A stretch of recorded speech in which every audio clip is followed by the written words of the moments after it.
Imaginez que vous preniez l'Eurostar à Paris ou à Lille pour finalement vous envoler dans l'espace. Ce trajet pourrait très sérieusement prendre forme d'ici quelques années. Le gouvernement britannique vient d'annoncer qu'il avait présélectionné 8 sites possibles, 2 en Angleterre et au Pays de Galles et 6 en Écosse, pour accueillir le premier spatioport européen.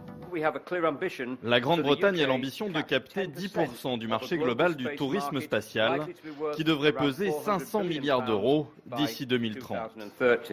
Des spatioports sont déjà en construction aux États-Unis et la Suède est également candidate.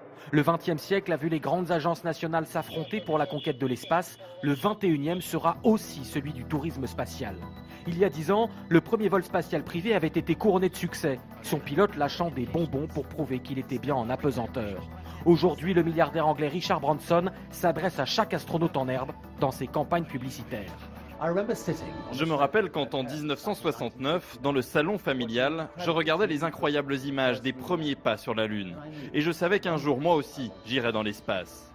Virgin Galactic sera l'aventure de votre vie et d'ici la fin de ce message, j'espère que vous nous rejoindrez pour ce voyage unique. La compagnie Virgin Galactic devrait propulser ses premiers clients vers l'espace dès l'an prochain. Il faudra dans un premier temps payer 150 000 € pour s'offrir quelques minutes d'apesanteur et admirer la courbure de la Terre.